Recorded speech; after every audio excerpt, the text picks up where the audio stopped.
Dalam konteks meningkatnya ketegangan di Laut Merah, akibat serangan terus-menerus oleh kelompok Houthi terhadap kapal komersial dan militer, muncul dugaan keterlibatan tidak langsung Tiongkok yang memicu kekhawatiran baru. Tuduhan mengarah pada perusahaan satelit Tiongkok, CGSTL, yang disebut-sebut telah memberikan citra satelit resolusi tinggi kepada Houthi, diduga untuk membantu penargetan kapal perang dan komersial, termasuk milik Amerika. Meskipun Beijing membantah mengetahui aktivitas ini, laporan dari Financial Times dan sumber intelijen Amerika menyebut bahwa CGSTL juga pernah membantu kelompok Wagner Rusia di Ukraina. Kemampuan CGSTL yang mampu merekam gambar hampir waktu nyata di seluruh dunia dalam hitungan menit menjadikannya alat yang berharga dalam medan tempur, termasuk di wilayah Laut Merah yang strategis.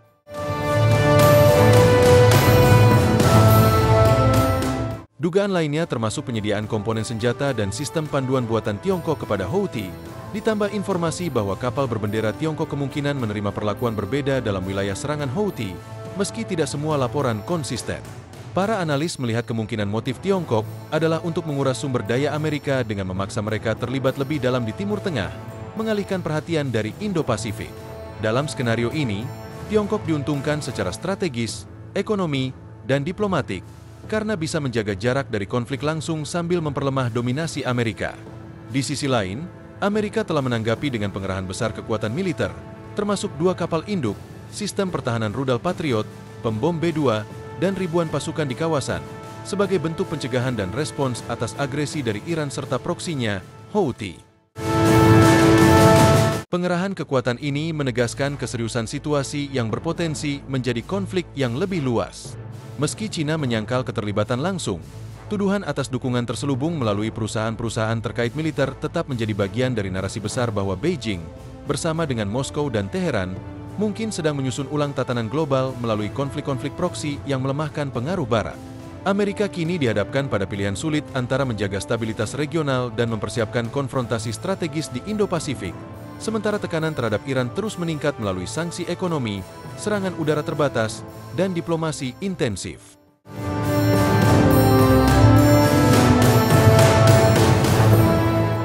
Jika Iran akhirnya menerima kesepakatan terkait nuklirnya, maka kemungkinan besar pengaruh Houthi juga akan menurun drastis dan jalur perdagangan di Laut Merah akan kembali aman. Namun hingga saat ini, situasinya masih labil dan dapat berubah menjadi krisis besar dalam sekejap.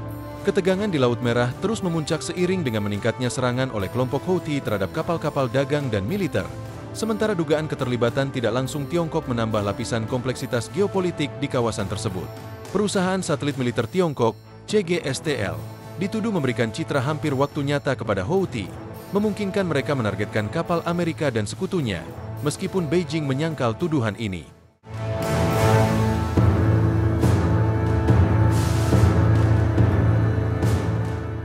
Laporan dari media barat, seperti Financial Times dan 24 News, menunjukkan bahwa selain teknologi pengintaian, komponen dan senjata buatan Tiongkok diduga telah digunakan dalam serangan Houthi. Amerika menanggapi dengan mobilisasi militer besar-besaran, termasuk pengerahan 2 kapal induk raksasa, USS Harry S. Truman dan USS Carl Vinson, serta pembom siluman B-2 Spirit ke Diego Garcia, menggarisbawahi keseriusan situasi. Kehadiran kekuatan militer ini memberi tekanan signifikan pada Iran dan proksi-proksinya, dengan misi udara dan serangan presisi yang terus menargetkan instalasi Houthi. Sementara itu, negosiasi nuklir antara Amerika dan Iran di Oman menunjukkan potensi peredaan konflik, namun belum menjamin hasil konkret. Di tengah skenario ini, para pelaut, pilot, dan perwira di kapal-kapal Amerika tetap siaga tinggi, sadar bahwa satu kesalahan strategis dapat memicu konfrontasi skala penuh.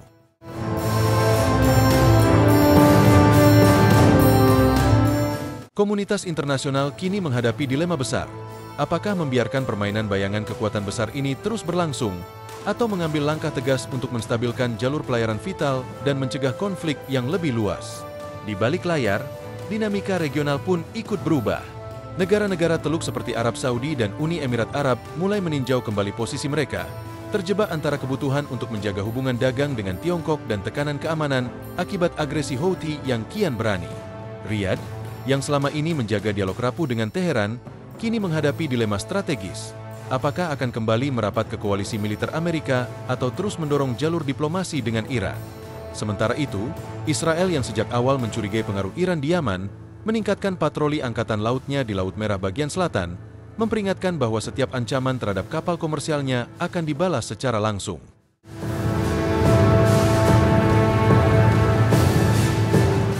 Kehadiran kekuatan besar seperti Tiongkok, Iran, dan Amerika di kawasan ini membuat Laut Merah bukan lagi sekadar jalur perdagangan, melainkan arena konfrontasi global yang baru.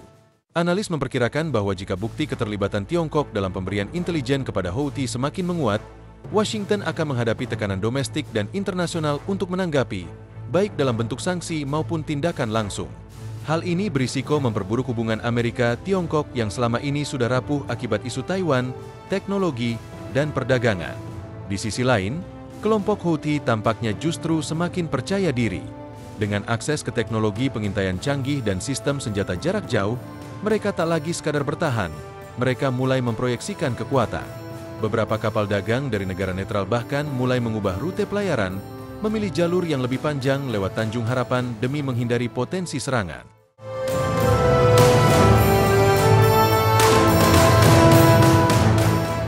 Biaya logistik global pun melonjak, mendorong kekhawatiran akan inflasi baru di negara-negara konsumen utama, termasuk Eropa dan Asia Timur.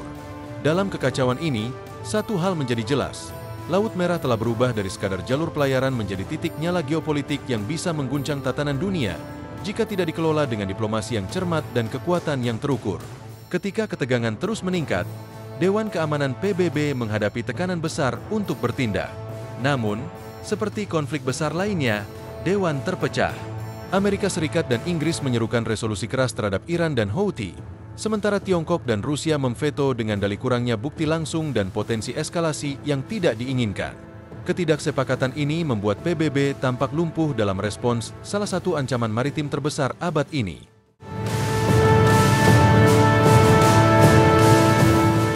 Di lapangan, koalisi pimpinan Amerika mulai menggandakan patroli dan latihan militer gabungan di perairan strategis.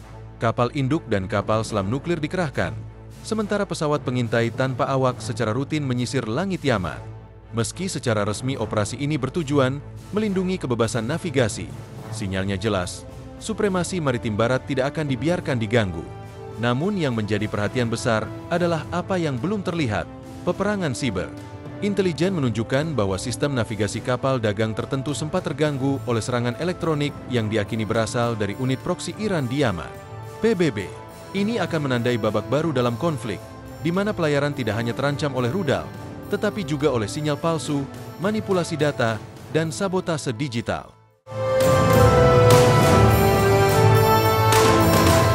Sementara itu, investor global mulai bereaksi. Pasar energi bergejolak, dan harga minyak mentah melonjak ke level tertinggi sejak krisis Ukraina. Negara-negara konsumen seperti India dan Jepang mengadakan pembicaraan darurat untuk mengamankan pasokan energi alternatif. Dunia menyadari bahwa rantai pasok global yang selama ini dianggap stabil bisa terguncang hanya oleh satu titik sempit, Selat Bab el-Mandeb. Di balik layar, diplomasi bergerak dalam bayang-bayang. Negara-negara kunci seperti Oman, Qatar, dan Turki memainkan peran sebagai perantara rahasia, menjembatani komunikasi tidak langsung antara Washington, Teheran, dan kelompok Houthi. Pertemuan-pertemuan tak resmi berlangsung di Muscat dan Doha, jauh dari sorotan media. Di ruangan-ruangan hotel yang dijaga ketat, para diplomat senior berhadapan dengan perwakilan yang tak pernah diakui secara resmi. Beberapa bahkan datang tanpa identitas, hanya membawa tuntutan dan peta jalur pelayaran. Syarat utama Houthi sederhana namun kontroversial. Pengakuan terhadap pemerintahan mereka di sana dan penghapusan total blokade udara serta laut yang selama ini diberlakukan oleh koalisi Saudi. Sebagai imbalan, mereka menjanjikan penghentian serangan terhadap kapal asing dan membuka kembali jalur laut secara aman di bawah pengawasan internasional. Namun di sisi lain, tekanan militer tidak mereda. Di Pelabuhan Hodeidah, laporan intelijen menunjukkan kehadiran konsultan militer asing yang diduga berasal dari pasukan Quds Iran. Mereka melatih operator drone bawah laut dan memperkenalkan sistem rudal anti kapal generasi terbaru.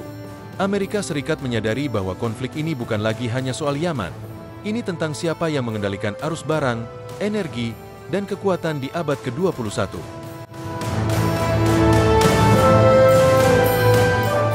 Konflik proksi pun menyebar.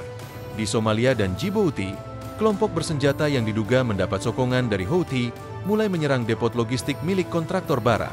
Di Laut Arab, kapal-kapal kecil tak dikenal melakukan manuver mengganggu kapal tanker, menguji batas kesabaran armada Amerika.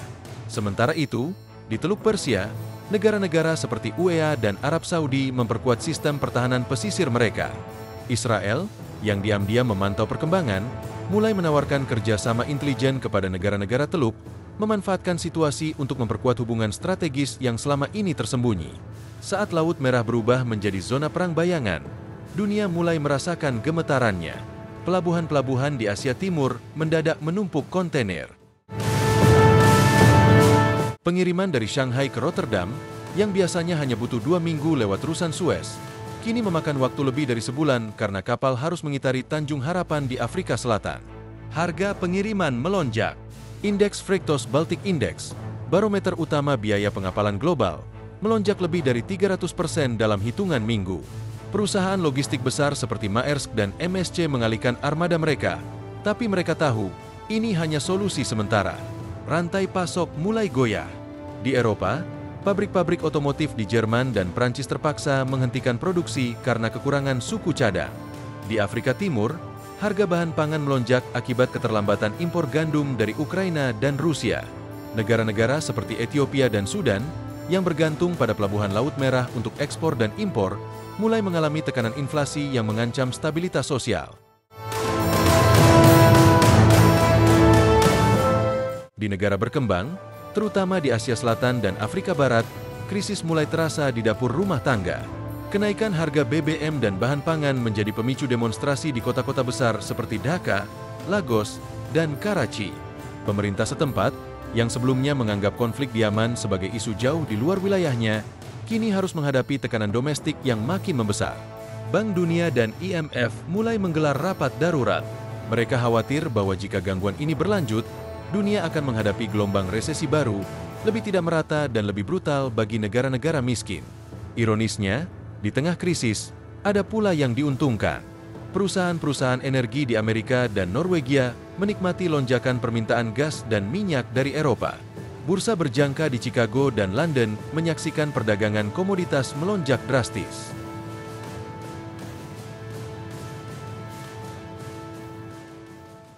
Sementara itu, perusahaan asuransi maritim menaikkan premi setinggi langit, menjadikan jalur laut alternatif pun berisiko mahal. Sementara negara-negara berkembang sibuk meredam gejolak domestik, kekuatan-kekuatan besar dunia mulai bergerak dalam senyap. Laut Merah bukan sekadar jalur dagang, ia adalah panggung perebutan pengaruh global. Washington melihat peluang untuk membalikan citra yang sempat melemah pasca penarikan pasukan dari Afghanistan dan pengaruh yang menurun di kawasan Timur Tengah. Dengan menggandeng sekutu lamanya, Arab Saudi dan Uni Emirat Arab, Amerika mengaktifkan kembali jaringan intelijen dan memperluas keberadaan armada kelima angkatan lautnya di Teluk Aden. Satu demi satu kapal perusak Amerika berpatroli di kawasan, tapi tak semuanya untuk mengawal kapal dagang.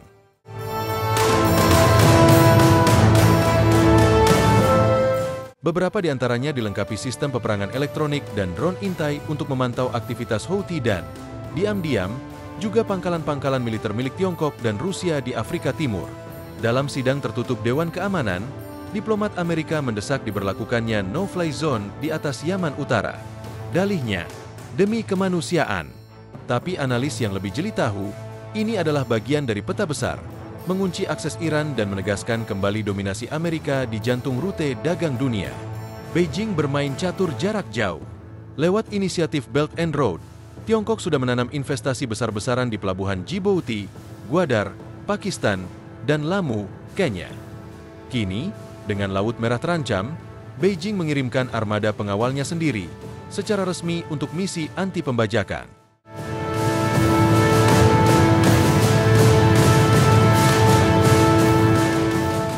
Namun, data citra satelit memperlihatkan bahwa beberapa kapal perang Tiongkok justru bersandar lebih lama dari seharusnya di pelabuhan-pelabuhan strategis. Diplomat Afrika menyebutnya kunjungan persahabatan, tapi analis pertahanan menyebutnya sesuatu yang lain, foothold permanen.